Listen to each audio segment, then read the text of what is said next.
Tension this past week in Alaska at the Biden administration's first high-level meeting with China.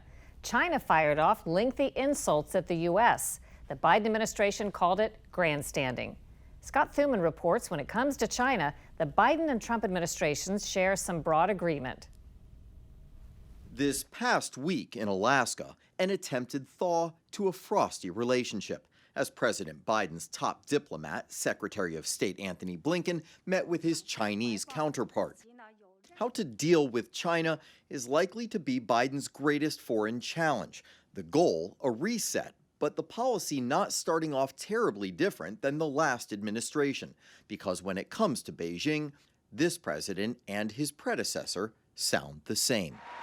We believe in standing up to China, shutting down outsourcing, bringing back our factories and supply chains.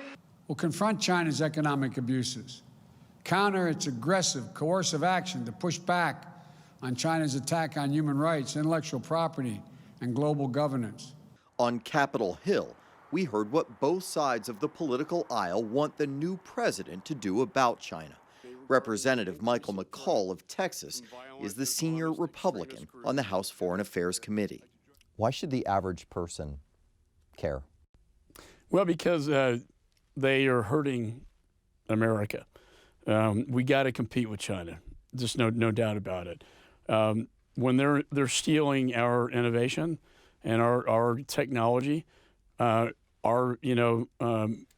airplanes, our military stuff, that becomes a big threat to the American people in the United States of America.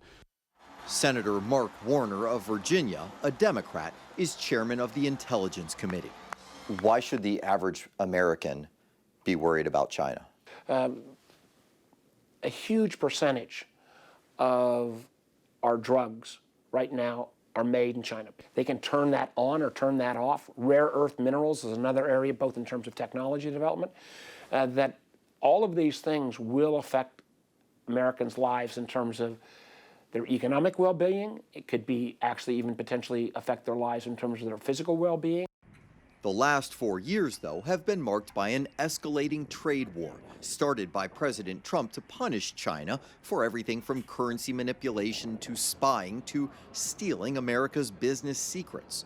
They are our greatest competitor globally, and we have to recognize that. When we think about China's economic forces, we've never had, post-World War II, a near-peer competitor. The Soviet Union was a military threat, but it was never an economic threat. China is America's third largest trading partner. More than $558 billion annually in goods changes hands, with the U.S. doing an overwhelming majority of the buying, putting America at a disadvantage and pouring billions of dollars into the economy of its biggest rival. On Capitol Hill, there's rare bipartisan agreement that President Trump may have been onto something. One of the areas that I would give President Trump credit on is in the realm of cyber. He allowed America to take its gloves off a little bit and punch back against our adversaries. How do you think the past administration did with China? Well, it's the first president in my lifetime to really stand up to China and the Communist Party. If we don't wrangle China well enough, what is the risk? They have a plan. It's a 100-year marathon. They're very clear about it. And the 100-year marathon is a complete economic and military domination of the planet. For those of us who are old as I am, remember when there was the Soviet bloc and the Western bloc. Well, China's in its own way creating its own, sphere of influence. Like in the South China Sea, where they've occupied disputed islands to control one of the world's busiest shipping routes and build up their military footprint to the point that American warships are on constant patrol, trying to keep them in check. Lawmakers advise it's not the time to throw away the last administration's aims, but rather build on them. What's the first thing you do if you're this administration to set the tone with China? I would say, play by the rules. Stop stealing our intellectual property. Stop these cyber attacks. Let's de-escalate the tension. Let's try to de-escalate Taiwan, South China Sea.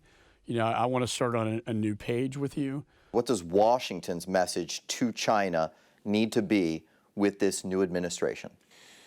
The administration needs to be firm in its resolve And the good thing is, Scott, that I think we have a chance on this issue, unlike almost any other issue that we face in this country, where there is virtual unanimous bipartisan support.